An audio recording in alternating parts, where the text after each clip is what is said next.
बिस्मिल्लाहिर्रहमानिर्रहीम। अखबार वाला चैनल के साथ मैं हाजिर हूँ आज। इंग्लिश अखबार को पढ़ेंगे और इसमें जो मुश्किल वर्ड्स हैं उनके जो मीनिंग्स हैं वो उनके बारे में हम जानेंगे। जैसे कि कोई भी लैंग्वेज है उसकी ग्रामर सीख लेने से या उसके जो बेसिक रूल्स हैं वो सीख लेने से या मतलब उसको उसमें किसी भी तरह से जो वो उसकी बेसिक्स हैं उसकी बेसिक इंफॉर्मेशन जो है वो ले लेने से या उसको एक एक्सपर्ट लेवल तक ले जाने के लिए जो उस लैंग्वेज के जो उस ज़ुबान के जो वर्ड्स और उसके जो मीनिंग्स हैं जब तक हमें वो पता नहीं होंगे तो तब तक हम उसमें एक बेटर सेंटेंस मेकिंग नहीं कर सकते। और ना ही कंटिन्यूटी के साथ या आप जिसको कहते हैं कि एक फ्लुएंसी के साथ हम ना तो लिख सकते हैं ना पढ़ सकते हैं ना ही उसे बोल सकते हैं या उस बंदे से बात भी नहीं कर सकते जिस बंदे की जो है ना मदर लैंग्वेज। जैसे कि हम गोरों के साथ अगर हमें किसी वर्ड का जो मतलब है वो नहीं पता होगा तो हम उसको नहीं कर सकेंगे। तो आज की जो वीडियो है इसमें हम जो है ना अखबार का जो पीस आपके सामने रखेंगे उसमें चंद ऐसी चीज़ें हैं या चंद ऐसे वर्ड्स हैं जो मुश्किल हैं या जो हो सकते हैं जिनमें बिगनर्स के लिए भी कुछ वर्ड्स हैं, कुछ इंटरमीडिएट्स के लिए हैं और कुछ एक्सपर्ट्स जो है ना आप कह सकते हैं उनके लिए भी समहाउ वो न्यू वर्ड्स हो सकते हैं। अब जैसा कि ये देखें एक स्टेटमेंट है, women walk past a destroyed building in the aftermath of Israel bombing at Rafah in the southern Gaza Strip। यानी कि वो जो तस्वीर हम ऊपर से चलाते आ रहे थे उसमें वो ये बता रहा है कि औरतें जो हैं वो मलबे के ढेर के पास से गुजर रही हैं या बिल्डिंग का जो मलबा पड़ा हुआ है उसके पास से गुजर रही हैं। तो ये किसके नतीजे में मलबा बना है? After math of Israel bombing. यानी कि इसराइली जो एयरक्राफ्ट्स हैं या दूसरे तीसरे जो भी जिस तरह भी बॉम्बिंग की गई है उस बॉम्बिंग का नतीजा यानी कि ये है, उसके नतीजे में यानी कि जो बिल्डिंग टूट फूट का शिकार है जिसका मलबा बना है तो वो औरतें उसके पास से गुजर चुकी हैं। और ये जगह है रफ़ा, यानी रफ़ा साउदर्न जो गज़ा स्ट्रिप है उसके पास आप इसको कह सकते हैं। तो आगे देखते हैं जो मेन हेडिंग है, इसराइल डिक्लेयर्स। इसराइल ने डिक्लेयर कर दिया गज़ा सिटी बैटलफील्ड, यानी कि गज़ा सिटी को इसराइल ने बैटलफील्ड यानी मैदान जंग जो है ना वो करार दे दिया। तो आगे एक वर्ड आ रहा है एमिड। मैं इसको ज़रा मार्कआउट कर लेता हूँ। एमिड जो है ना इसका लफ्ज़ी जो मतलब जो लिटरल मीनिंग इसका होता है वो तो होता है कि दरमियान, एग्रेशन। एग्रेशन यानी जारहियत या गमो गुस्सा या गुस्सा, यानी कि गुस्सा यानी कि दोनों साइडों से आप देखें कि एग्रेशन या जारहियत हो रही है और उस जारहियत के दरमियान में इसराइल ने यानी गजा सिटी को कह दिया कि ये बैटल फील्ड है। इसका मतलब ये हुआ कि जो है ना ये एक यानी अलार्मिंग सिचुएशन यानी बन जाती है या एक बड़ी ख़तरनाक सी सिचुएशन को इसके बारे में जिक्र किया जा रहा है। आगे देखते हैं यूएन, यानी ये एब्रीविएशन यूज़ की गई यूएन, यूनाइटेड नेशन वांस थाउजेंड मोर कुड डाई, कि अगर ये जारी रहा सब कुछ तो हज़ारों अमवात जो है ना वो हो सकती हैं।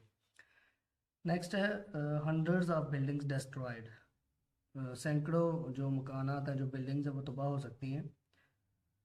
As ground assault stepped up, अगर यानी कि कदम बढ़ाया जाता है ज़मीनी हमले की तरफ तो सैकड़ों बिल्डिंग्स जो है ना वो तबाह हो सकती हैं।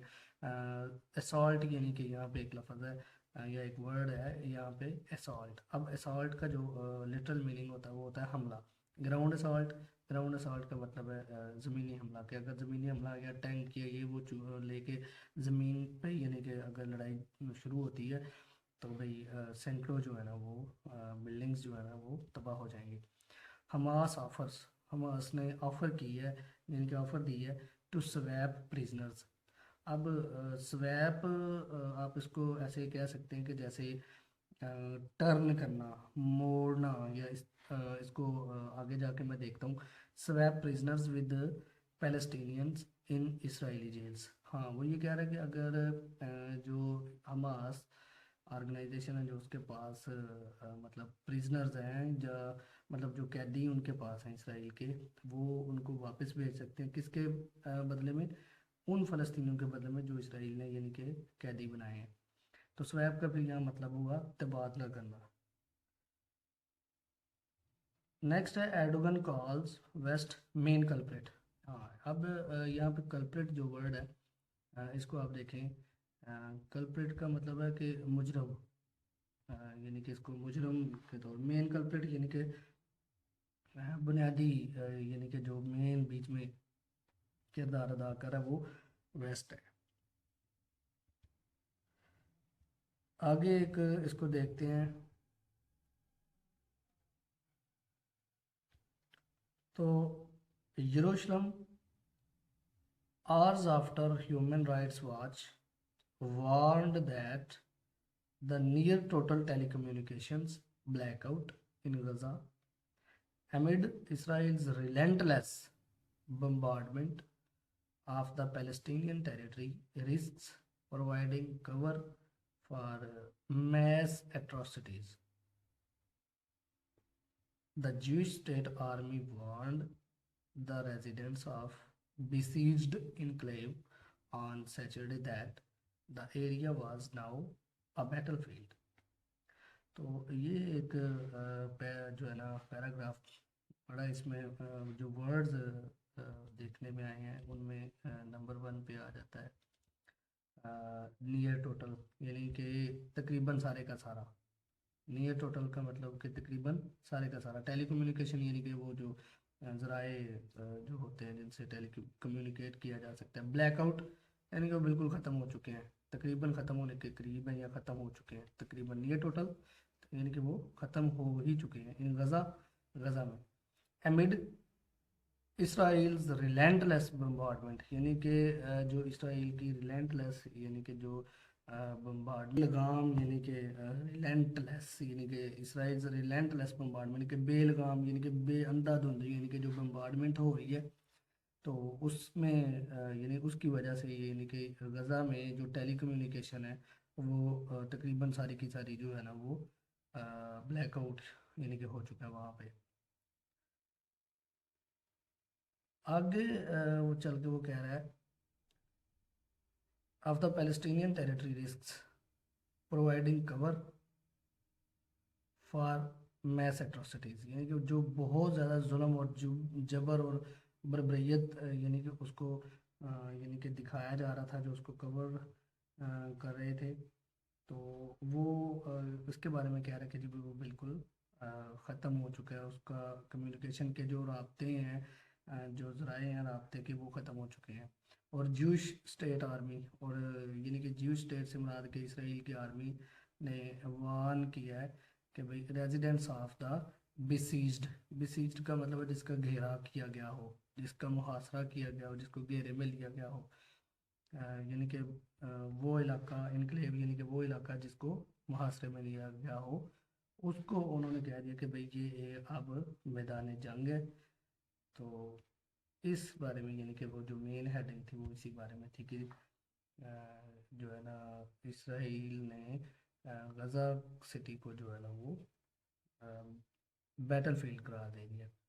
तो ये हैं आज की वीडियो में इतने ही वर्ड्स हैं जो हमारे सामने आए हैं। अगर इसमें कोई कमी है, कोताही है, तो उसके लिए जो है ना माजरत है। अगर किसी और वर्ड की इसमें जिसमें आप कोई राय देना चाहें, कोई ओपिनियन हो आपकी कि अगर इससे इसको बेहतर किया जा सकता है, तो वो कमेंट्स में ज़रूर बताइएगा। और वीडियो अगर अच्छी लगी तो इसको लाइक भी कीजिए और चैनल को सब्सक्राइब करें ताकि हम सब मिलकर एक कम्युनिटी की शक्ल में इसको लेके आगे बढ़ें। नेक्स्ट वीडियो तक के लिए इजाज़त दीजिए। अल्लाह हाफ़िज़।